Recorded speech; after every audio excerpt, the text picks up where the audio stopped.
की सभा की अध्यक्षता कर रहे हैं स्नेही भाई साहब, श्रद्धेय शक्ति तथा उपस्थित सदस्य। मैं आज बोलने वाला था कुछ और था और जो कल बोलने वाला था फिर वो आज बोलना, क्योंकि शास्त्री जी ने सारी भूमिका तैयार की।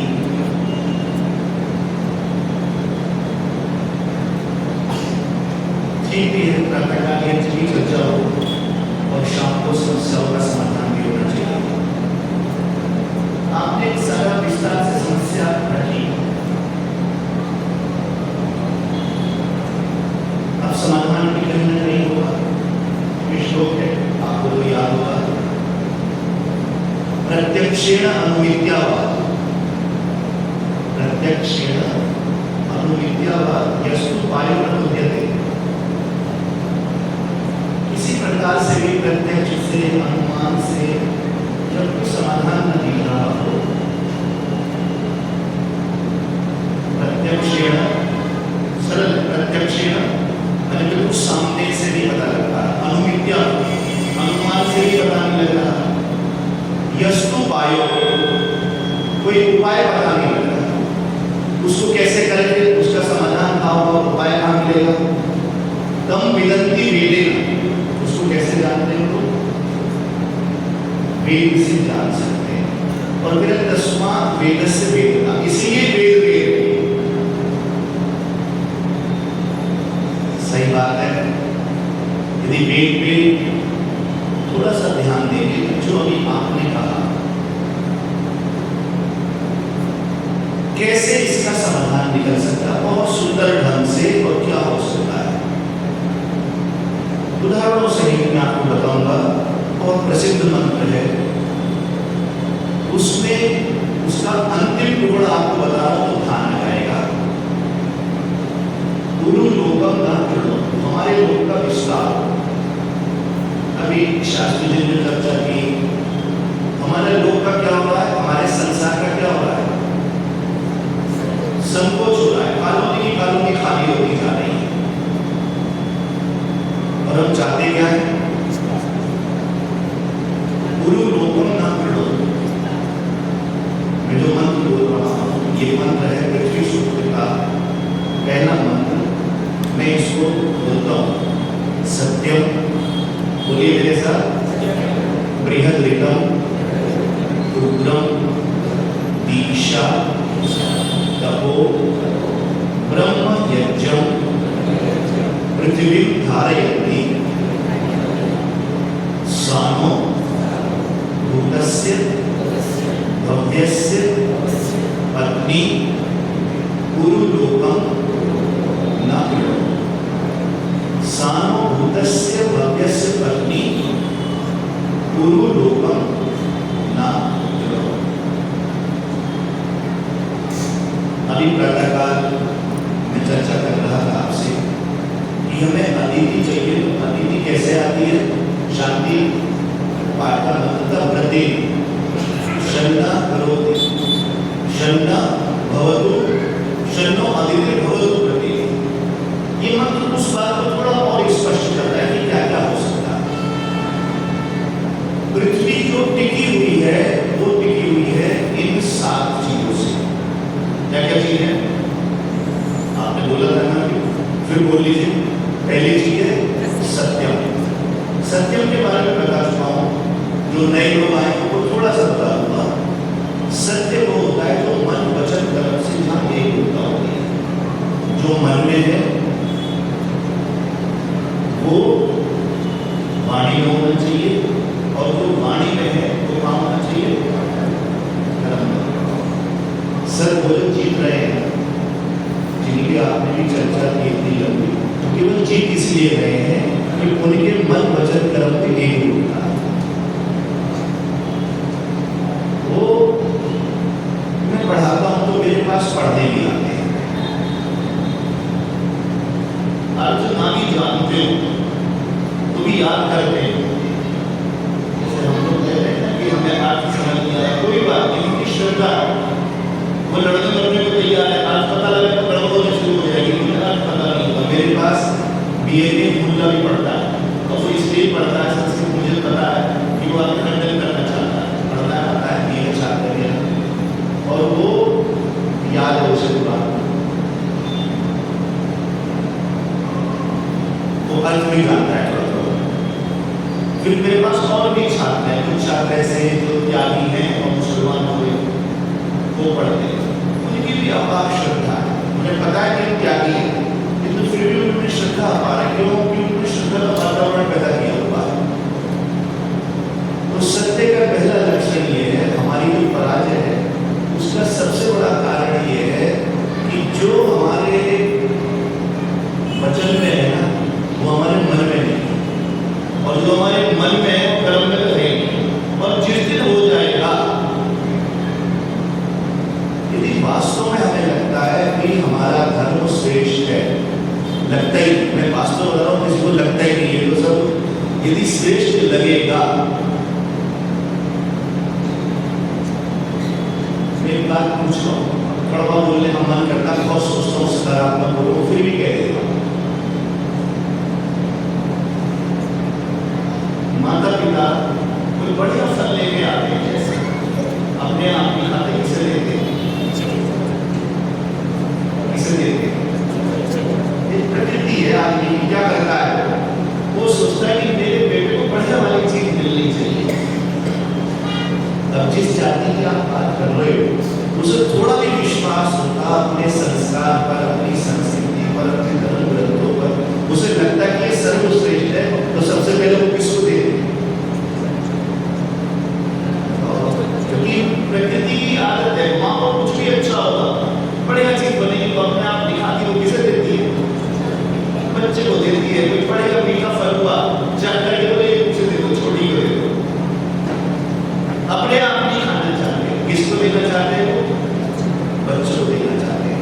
यदि थोड़ा भी हमारा विश्वास हो हमारे हिंदू धर्म का कि ये धर्म हमारा सर्वश्रेष्ठ है, तो हम क्या करते हैं, अगली पीढ़ी को बचाने का प्रयास करते हैं। हमें लगता है ये धर्म सर्वश्रेष्ठ है, हमें क्या लग रहा है सर्वश्रेष्ठ, जो लग रहा है वो पहुंचा भी रहे और उसमें सफल है, उसमें कोई कठिनाई नहीं है, जो करोगे वो मिलने वाला है। जहाँ सत्य मन वचन लगा पड़ा तो सफल हो ही रहा है।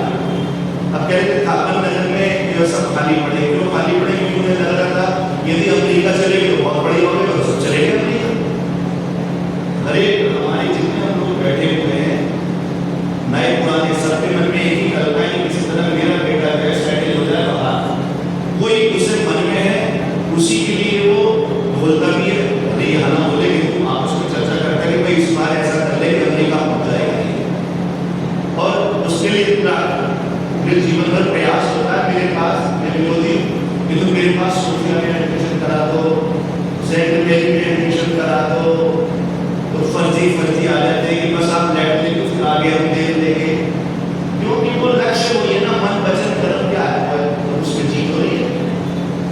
फिर सत्यमेव जयते मां है, जो आप मन वचन कर्म से करोगे उसमें तो 100% जीत ही जाओगे। और वो जो जीत रहे हैं उसका सबसे बड़ा कारण ये है कि उनके जो मन में है वो वाणी में है, और वही उनके क्या है, वो उनके कर्म में है।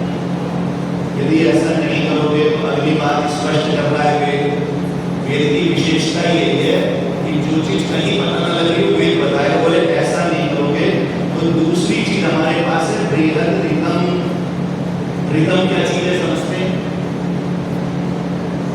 नहीं समझते तो उसका मैं दूसरा शब्द बता रहा हूँ। ऋतम का मिलता जुलता शब्द है ऋतु, और ऋतु क्या होती है? जैसे गर्मी अब तेज हो रही है तो क्या होने वाला है? बारिश होगी। जो देश खूब फैक्ट्री चला रहे हैं, और ये गर्मी भी हमारे उससे ही हो रही है, हमारे ऋतम से ही हो रही है, हम जितनी गाड़ियों में चल रहे हैं वो गर्मी पैदा कर रहे हैं। जितने घरों में हमारे सब लोग व्यवस्था में भी उसमें सम्मिलित, उसमें पूरी व्यवस्था गर्मी पैदा करने वाली कि मेरे पास ठंडक को बाहर वालों को करके दे, वो बाहर वाली करके हम जब बाहर निकलते हम निकल जाती है, हमने जो घर में ठंडक करके बाहर गर्मी दे देते। तो भैया वो प्रकृति को कहेंगे जैसा करोगे, ऋतु शब्द है, जैसा करोगे वैसा करोगे। अभी भारत में ऐसी की वर्षा नहीं हो रही,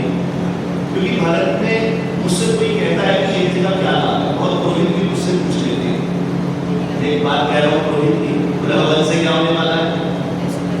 मैंने कहा भैया एक बात सुन, कुछ ना होगा वो तो जो तू देगा वो मिल जाएगा। जैसे अब अमेरिका में खूब एसिड जलाते हैं, जो फैक्ट्रियां है ना वहाँ, तो वहाँ क्या होती है, बारिश किसकी होती है तो एसिड जलता है, तो क्या होगा, क्या जाता है उनके पास। मैं कह रहा हूँ सब कुछ छोड़ दो, ज्यादा वो मत करो, एसिड जलाया तो क्या मिल गया, एसिड मिल गया। अब आपने घी जलाया तो आपको क्या लौट के मिलने वाला? मैं बहुत वैसे नहीं कह रहा, जो करोगे वो भरोगे। वहाँ हमारे एसिड की परेशानी नहीं होती, हम लोग घी जलाते रहते हैं। कुछ है जगह जगह लोग हैं अपने संस्कारों में किसी न किसी बहाने आर्य समाजी सनातनी भले भी मजूरी लोग करते रहते हैं। तो जो करोगे वो भरने वाले। ईश्वर की सृष्टि में कुछ भी गलत से मतलब आयाथा तथ्य नहीं होगा। मैंने पहले दिन में बताया था, ईशावास्योपनिषद का एक टुकड़ा है, याथा तथ्य तो अर्थान वेदनात् शाश्वतीभ्य समाप्य। जैसा करोगे यथा तो तथा होने वाला है। उनकी संख्या बढ़ रही तो बढ़ेगी बढ़ेगी, वो जीत रहे हैं। उनके कितने सारे देश हैं, आपका ये देश की खतरे में क्यों कि जैसा करोगे वेद गया और कोई नहीं, याथा तथ्य तो अर्थान, जो जैसा कर रहा है उसको भगवान देगा। ये संदेश है ऋतम का, और ये बहुत बड़ा है, सब जगह फैला हुआ है। ऋतम जैसा करोगे वैसा। दो बात मेरी समझ आ रही। पहली बात क्या, सत्यम, और दूसरी बात बृहद ऋतम। ऋतम को अकेला नहीं छोड़ा, ऋतम के साथ क्या जोड़ दिया, बड़ा विस्तार है इसका। ऋतम का जैसा करोगे छुप के नहीं करोगे तब भी मिलने वाला है। भाई एसी को हम अपने कमरे में चलाते हैं, बिल्कुल बाहर निकलते ही जैसा करोगे वैसा भरोगे तुरंत मिलने वाला होता है। बृहद ऋतम नहीं। इसके बाद क्या है, सत्यम, बृहद ऋतम, उग्रम। उग्रम शब्द अब गड़बड़ हो गया है, किंतु वाक सूत्र में इसका बड़ा बढ़िया वर्णन है। वाणी सूत्र जो है उसमें एक मंत्र है, अहम स्वयं वदामि जुष्टम देवेपि दुत मानुषेपि यम कामये तम उग्रम कृणोमि। मैं उसे ही उग्र कर देती हूँ, इसलिए उग्र गड़बड़ नहीं था। फिर दूसरी बात, आप उग्र एक जगह और बोलते हो, यदि उग्र गड़बड़ होता तो वहां क्या होता है, ये न क्यों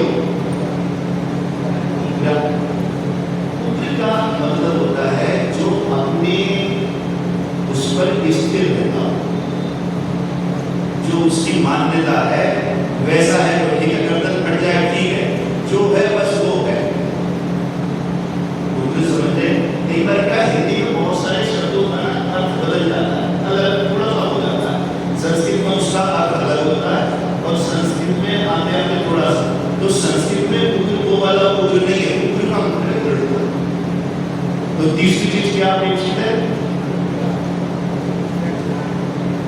दृढ़ता। छोटी सी बात बता देता हूँ,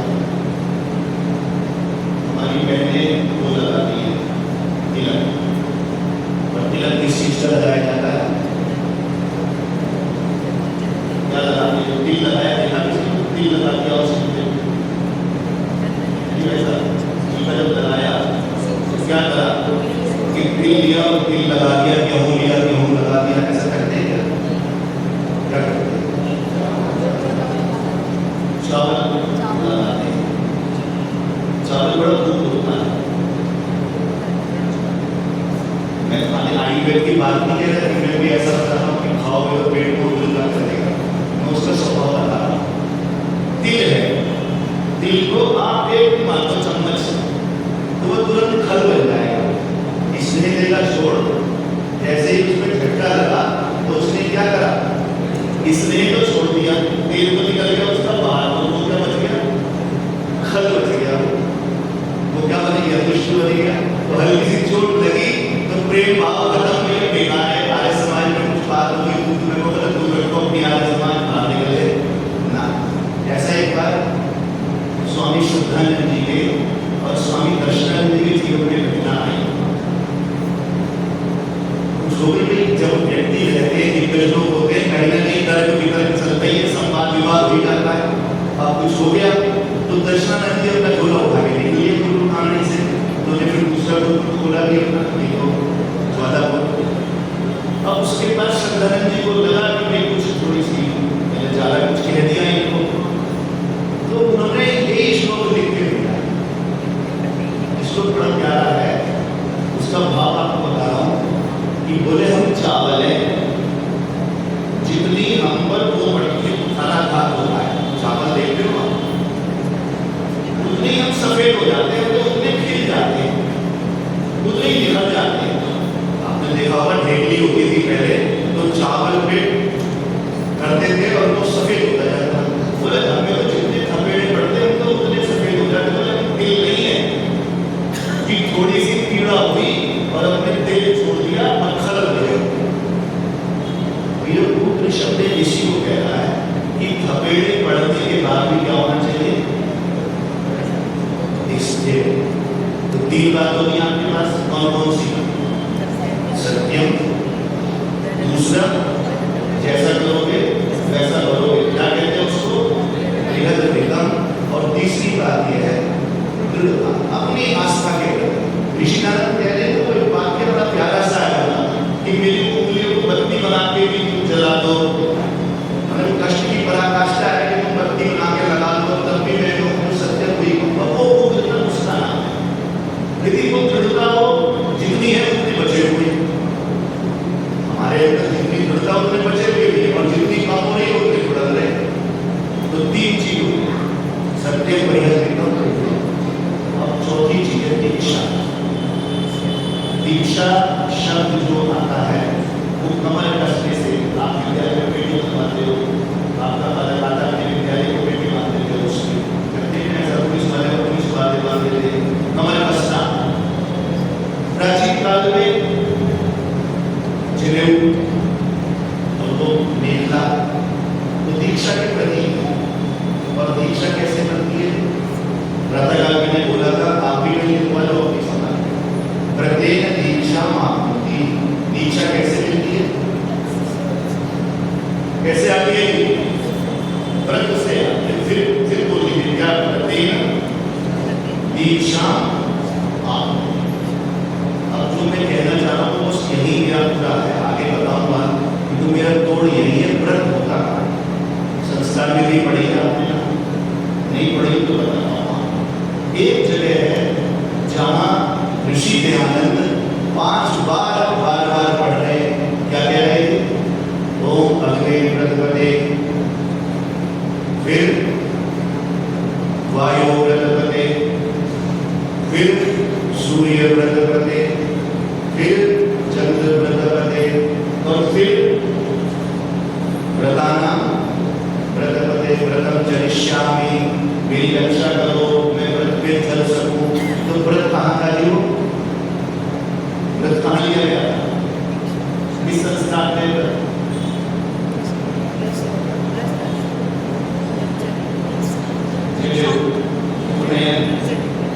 उपनयन संस्कार के मंत्र है। बस आप यही देख लो कि आप जो कर रहे हो तो उपनयन वाले काम कर रहे हो, टाई वाले काम कर रहे हो।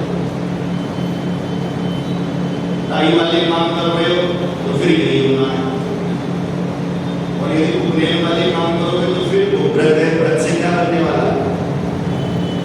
आपने बात बता दो, आज जो भी आर्य समाज जिंदा है, थोड़े बहुत प्रवचन करता मिल रहे हैं, वो उसी उपनयन संस्कार से मिल रहे हैं। आपके ध्यान पढ़ने की स्कूल से नहीं आने वाले,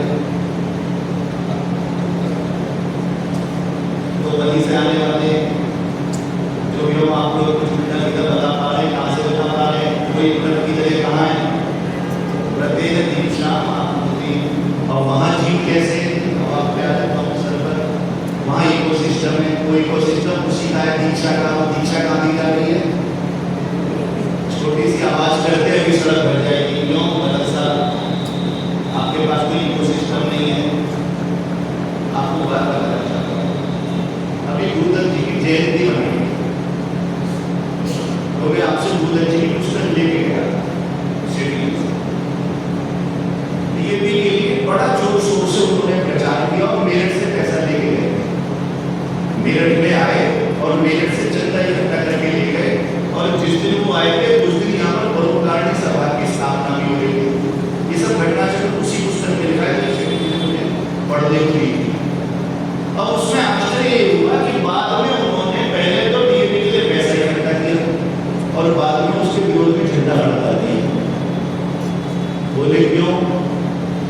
जानते क्यों?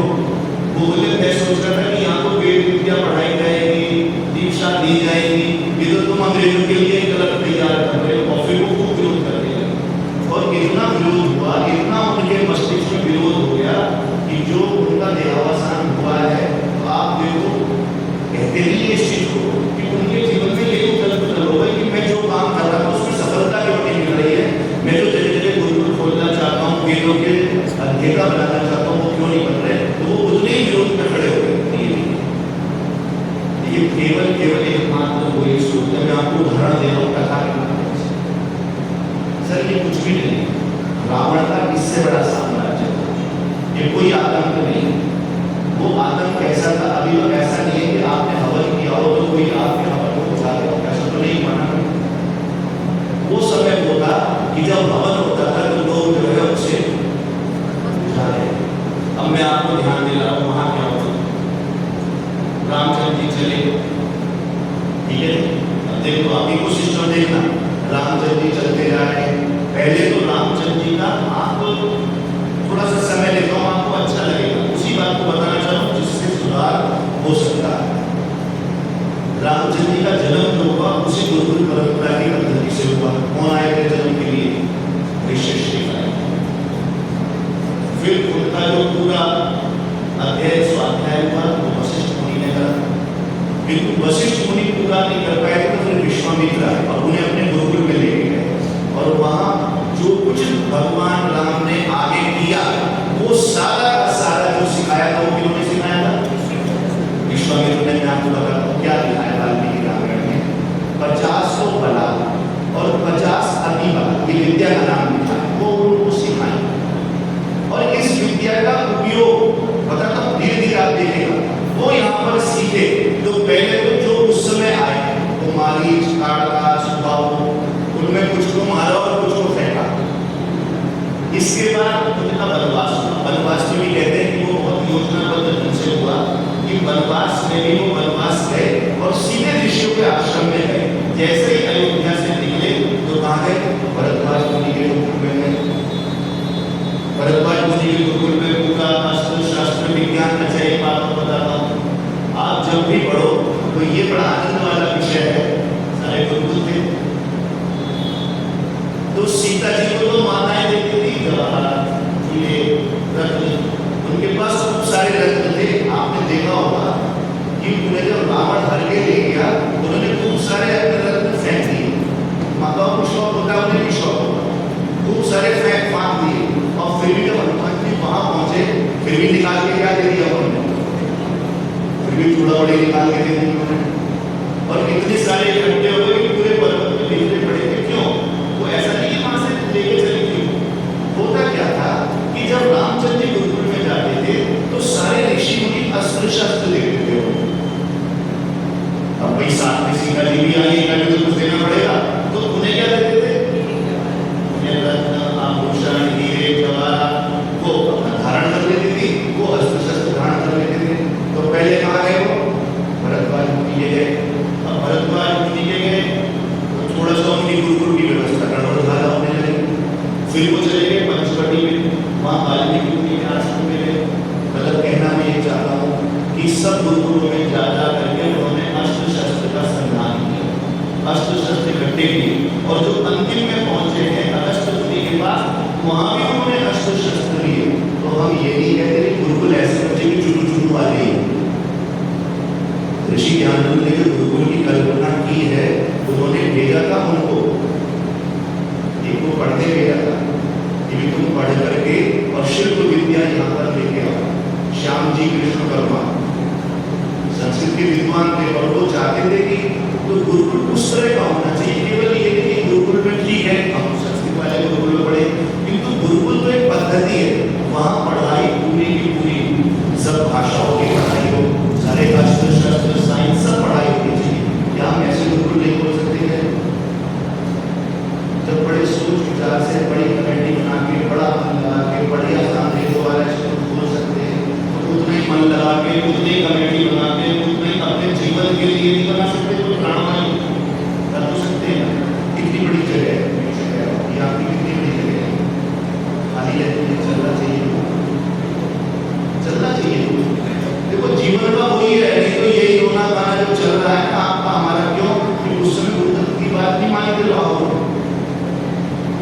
उन्होंने भी गुरुदत्त जी की बात उस समय मान ली होती। देखो मैं बताता हूँ, स्वामी विवेकानंद जी की जो अग्नि थी वो लगी दयानंद जी की, और दयानंद जी की जो दीपक था ना वो कहाँ जला था, तो गुरुदत्त जला था, और गुरुदत्त वाले दीपक को आर्य समाज में उठा के एक तरफ रख दिया, वो बेचारे तड़पते रहे। वो उस समय यदि गुरुकुल प्रणाली को उन्होंने बहुत प्रयास किया यदि चल जाती, तो जिस तरह लाहौर से भक्ति आए शायद ऐसा भक्ति आना पड़ता। क्यों कि हमारे पास इकोसिस्टम नहीं था। यदि दीक्षा नहीं होगी तो आपका कुछ नहीं होने वाला। जितने समाज मंदिर है, देखिए मैं फिर कह रहा हूँ, आप पब्लिक स्कूलों में सेक्स का तैयार कर रहे हो क्या, या आईटी को तैयार कर रहे हो, जो हमारे स्कूल में आए समाज वाले सेक्स के लिए आईटी तैयार हो रहे हैं, नहीं हो रहे, जैसा सामर्थ्य जैसा पढ़ा है, तो भैया नहीं पतंजलि तैयार होंगे, नहीं पानी तैयार होंगे, कोई छोटा होगा तो तैयार हो सकता है।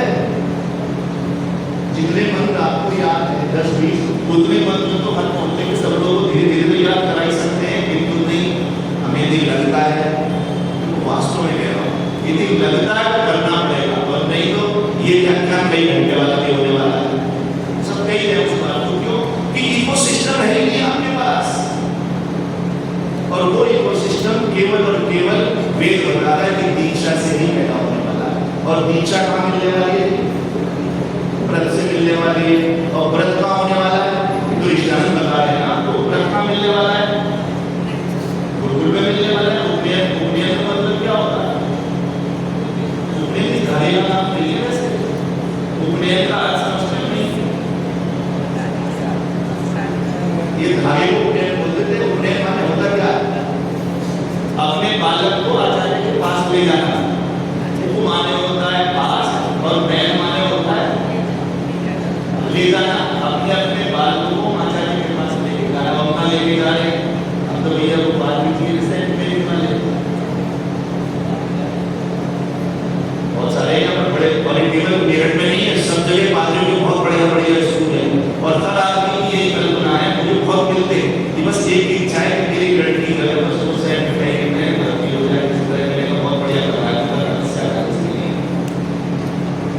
समाज में रहता हूँ, सबकी वही इच्छा है। तो भैया कोई तो नहीं वो बत्तीसवां ही देते नहीं, तो सब कोई भावना देते कि तुम्हारे धर्म में है कुछ नहीं, या सभी धर्म ठीक है, जैसे तुम हो वैसे हम हो, तो वो कहते हैं ऐसे ही वो है ऐसे हमें, तो भैया इन्हीं को नमस्ते करो। आप देखना उन्हें इतना दान मिलता है जितना आपके विद्यालय को नहीं मिलता, क्यों कि पढ़ लिख के नहीं दान मिलता, उनके अनाथालय बढ़िया चलते हैं। फिर बात है समाधान तो वेद दे रहा है, क्या दे रहा है, अब आप बोलो मेरे साथ। पहला समाधान क्या था, सत्य, मन वचन कर्म से करोगे तो ठीक ठाक रहेगा, नहीं तो गड़बड़ होने वाला है। फिर दूसरा बृहत्तम, जैसा करोगे वैसा भरोगे। भगवान की न्याय व्यवस्था बिल्कुल ठीक है, बिल्कुल टेंशन मत लेना, जो करोगे वो मिलने ही मिलने वाला है। जो हमारे साथ हो रहा है हम उसके उत्तरदायी हैं, ऐसा ही होना है हमारे साथ। अगला वाला था उग्रम, स्थिरता दृढ़ता होनी चाहिए निष्कर्ष जैसी। और फिर दीक्षा। अब दीक्षा सरल नहीं है, कभी स्कूल चलाना सरल है, गुरुकुल चलाना सरल नहीं है, इसलिए गुरुकुल ही बोल पाते हैं लोग। और लड़कियों का तो और कठिन होता है, तो उसके लिए अपने आप वेद कह रहा है कि दीक्षा सरलता से नहीं होती, दीक्षा लिए क्या करना पड़ेगा, क्या करना पड़ेगा, तपस्या। पढ़ने वाले को भी, पढ़ाने वाले को भी, और जो चलाने वाले हैं उन्हें। राजेश जी से पूछो, अब इतना जाड़ा होता है, हमें कल्पना नहीं होती कि उस समय उतने जाड़े में, अब तो कहीं भी स्वेटर, कहीं कोई जैकेट क्या क्या पहन लेता हूँ, और उस समय एक कटी वस्त्र। और भगवान जाने कैसे हम गुरुकुल में एक ही कटी वस्त्र से पूरा जाड़ा, पता नहीं लगता कुछ भी, क्यों तपस्या का वातावरण, अनुभव भी नहीं हो रहा। सब ऐसे करते गुरुकुलों में, गुरुकुल में नहीं मिलता वो कौन सी जो अंदर वाले कपड़े पहनने के होते हैं, क्या कहते हैं, गीला भेजते बच्चे मादर पहन लिया, बांध लिया। अब इतनी लू हो रही है, इतनी लू है, और हम लू में परेशान है। आप गुरुकुल चले जाओ, किसी भी गुरुकुल जाओ, और वहाँ इसी लू में पेड़ के नीचे पड़े के आनंद चल रहा है। और पेड़ के नीचे लग रहा है, जहाँ पेड़ घना सा हुआ वहीं आनंद आ गया, वहीं एसी का वातावरण बन गया। भैया दीक्षा जब होती है तो एसी वाले में नहीं होने वाली है। तो हम क्या चाहते हैं, हमारे पब्लिक स्कूल एसी वाले हो, जिससे बड़े संभ्रांत बच्चे आ जाए। भैया नहीं पता चलेगा, पेड़ वाले बच्चे चाहिए वो चलेगा, देश वाले बच्चे चाहिए, तो ऐसा चलने वाला है। लिखा है भैया, मैं तो वेद की बात कह रहा हूँ, देखो ये तो बिल्कुल ही स्पष्ट है। जो तुम्हें प्रत्यक्ष अनुमान से ना पता लग रहा हो उसका समाधान कहाँ ढूंढ लेगा? प्रत्यक्षेण विद्यावा, ये मनुस्मृतिका है, प्रत्यक्षेण विद्यावा यस्तु वायु न विद्यते तम विदन्ति। उसे कैसे जानते? वेद से जानते भैया, इसीलिए वेद है ये, इसका नाम वेद इसलिए कि जो समाधान ना वहां खोज लो। तो अपने आप वेद कह रहा है ये दीक्षा ऐसे नहीं है कि कमरे में बैठ के मिलने वाली है, दीक्षा कहाँ मिलेगी? दबा। और देखो आप बड़ा सुंदर कह रहे थे, युवा को उल्टा पानी, आप तो सार्थक कर रहे थे कि युवा में वायु होनी चाहिए। हम कह रहे हैं तब नहीं करोगे तो फिर वही होना है जो हो रहा है, क्योंकि तब का उल्टा क्या होने वाला है? तब नहीं है, उलट दो, तो वही चल रहा। तब करो, जैसे ही तपस्या होती है उसी ऊपर चले जाएंगे, और तपस्या खत्म होती है तो क्या होने लगता है? तो तब का उल्टा पद है, तो दीक्षा तब। अब जो बात है बता देता हूँ, समय आपका हो जाएगा। ब्रह्म यज्ञ, ब्रह्म बड़ा बढ़िया शब्द है, आप सब जानते हो, ईश्वर की तरह समर्पण है। यज्ञ पे तो चर्चा कर ही रहे हैं, कल और उस पर चर्चा कर देंगे। वो क्या कहता है कि ये सारे पृथ्वी को धारण कर लेते हैं, ये जो 7 पदार्थ है, पर बोलो मेरे साथ आप दोबारा से, सत्यम, समझिए क्या सत्यम? क्या जो मन में हो वो ही बोलना। यदि ऐसा लगता है कि अंग्रेजी पढ़ने से भलाई होने वाली तो वही बोलो, कि बोलो कि वेद पढ़ना चाहिए, तो बोलो अंग्रेजी पढ़ने से अमेरिका जा सकता है, उसी के लिए लगो तो वो सही हो जाएगा और तभी लिख सकते हो।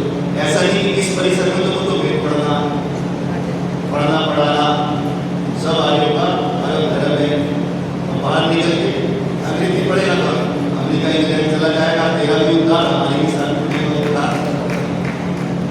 ताली की बजानी करना पड़ेगा, नहीं तो हमारी ताली बजने वाली है। बहुत बुरा हाल है, बहुत बुरा हाल है, बता रहा हूँ, हर घर का बुरा हाल है। मैं सत्संग वाला कोई नहीं बैठा, यहाँ सब कोई बैठे जिन्होंने अपने बच्चे बाहर भेज दिए, बड़े बड़े जगह, सर कोई नहीं यहाँ पर। तो मन वचन कर्म में ना कल कहना चाह रहा था, किंतु जब आपने विषय रखा तो मैंने कहा इसी तरह मैं अपनी बात कह, जैसा करोगे ऐसा करोगे, ईश्वर विश्वास रखना, ईश्वर किसी के साथ गलत नहीं करता, हमारे साथ गलत नहीं हो रहा, हम इसके लायक हैं, मान के चलो।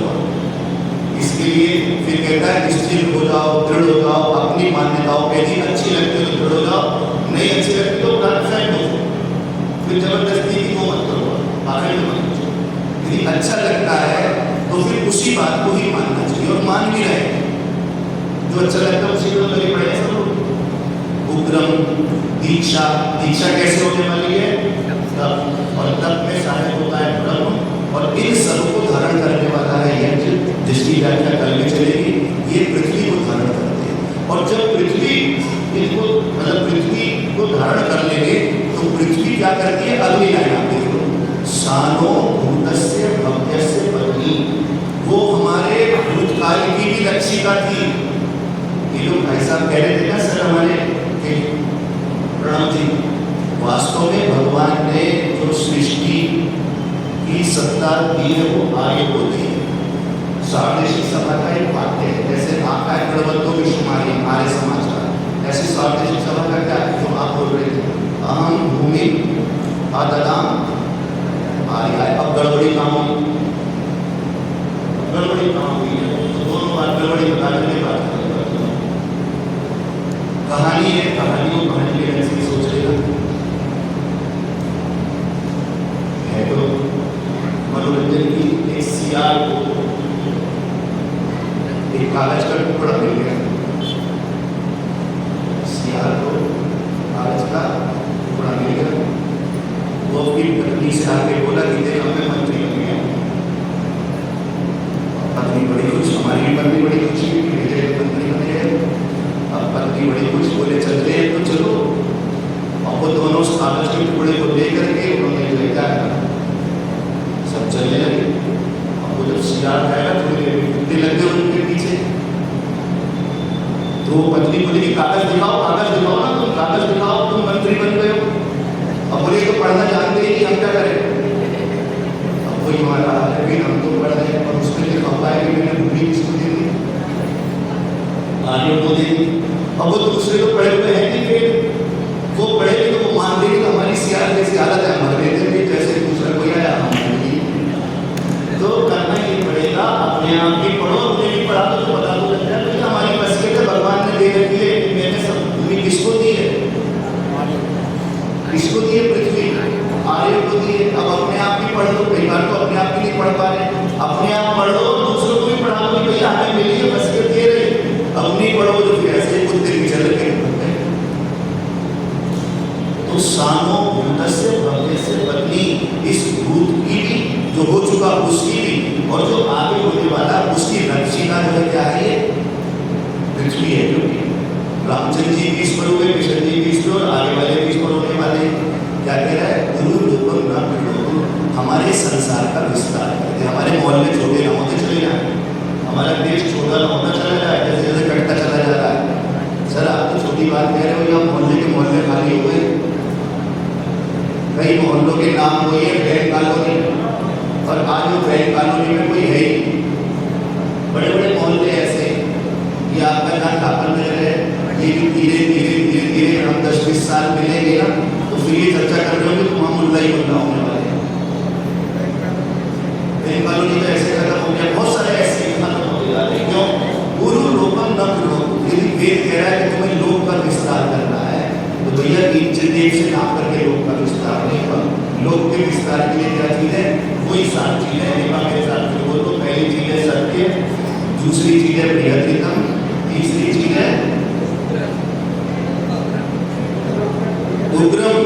मैं बार बार इसे याद करा रहा हूँ, दिमाग में घूमता रहना चाहिए कैसे क्या होने वाला है। पहली चीज है सत्य, दूसरी चीज है बृहत्तम, जैसा करोगे वैसा करोगे, तीसरी चीज है दृढ़ता उग्रम, चौथी चीज है दीक्षा। दीक्षा कैसे बनने वाली है, कैसे होती है दीक्षा, सरल काम नहीं है, तब से व्रत को भी तो दीक्षा होगी, और दीक्षा की सफलता है व्रत से। और व्रत में कौन सहायक है ना, प्रधान व्रतपति ब्रह्म और यज्ञ संगठन की शक्ति।